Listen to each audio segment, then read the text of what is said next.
မိုဘိုင်းလက်ကျန်ကိုအခုထိစော့နေတဲ့ညီကိုတွေရှိလားရှိတယ်ဆိုရင်ဒီ game ကိုဘယ်လောက်ထိကျွမ်းကျင်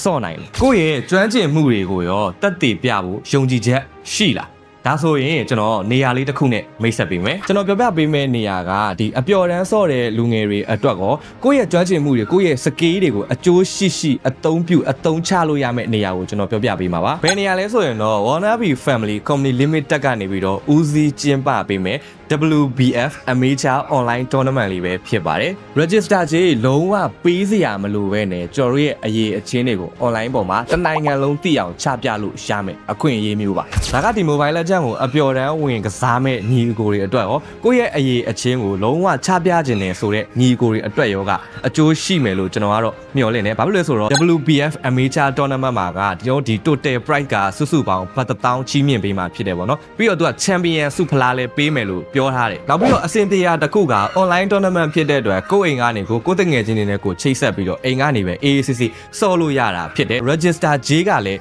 လုံးဝပေးသွင်းစရာမလိုတဲ့အပြင်ဒီပထမဆုရရှိခဲ့တဲ့သူအနေနဲ့ကဘတ်9000ဒုတိယဆုအနေနဲ့ကဘတ်3000တတိယဆုအနေနဲ့ဘတ်2000ရရှိမှာဖြစ်တဲ့အတွက်ဒါကဂိမ်းလဲစော်တဲ့အပြင်ကိုယ့်အတွက်လည်းသုံးမှုဆွဲဖို့ဝင်တစ်ခုရမယ်လို့ပြောလို့ရတယ်အကျိုးရှိတယ်လို့တော့ပြောလို့ရတယ်ကိုယ့်ရဲ့ကျွမ်းကျင်မှုကိုယ့်ရဲ့အရေးအချင်းတွေကိုချပြခြင်းနဲ့ညီကိုလူငယ်တွေအတွက်ကတော်တော်လေးအဆင်ပြေမဲ့နေရလို့ပြောလို့ရတယ်ဒါက online tournament ဆိုပေမဲ့ Facebook မှာရော TikTok မှာပါ live လွှင့်ပြသမှာဖြစ်တဲ့အတွက်ကိုကျွမ်းကျင်တယ်လို့ဒီအပျော်တမ်းကစားတာကနေနောက်တစ်ဆင့် pro player live တွေတက်လှမ်းသွားနိုင်မဲ့အခွင့်အရေးလို့လည်းကျွန်တော်ကတော့တတ်မှတ်ခြင်းတယ်ဒီ WBF Amateur Tournament ဟာဆိုရင်မကြခင်စတင်တော့မှာဖြစ်တဲ့အတွက်အသေးစိတ်သိချင်တာဖြစ်ဖြစ် register လုပ်ချင်တာဖြစ်ဖြစ်လုပ်လို့ရအောင်ကျွန်တော်အောက်မှာဒီ Wannabe Family ရဲ့ TikTok account ကိုကျွန်တော် mention ပေးထားမယ် Telegram link ကိုလည်းကျွန်တော် comment မှာချထားပေးပါမယ်အားလုံးပဲအဲ့ဒီကနေတွားပြီးတော့ဆက်သွယ်မေးမြန်းပြီးတော့ register free လုပ်ပြီးတော့စုချင်းငွေတွေရရှိအောင်စွမ်းဆောင်လို့ရပါတယ်အားလုံးကိုကျေးဇူးအများကြီးတင်ပါတယ်မြန်မြန်လေးတွားဖို့တော့လိုမယ်နော်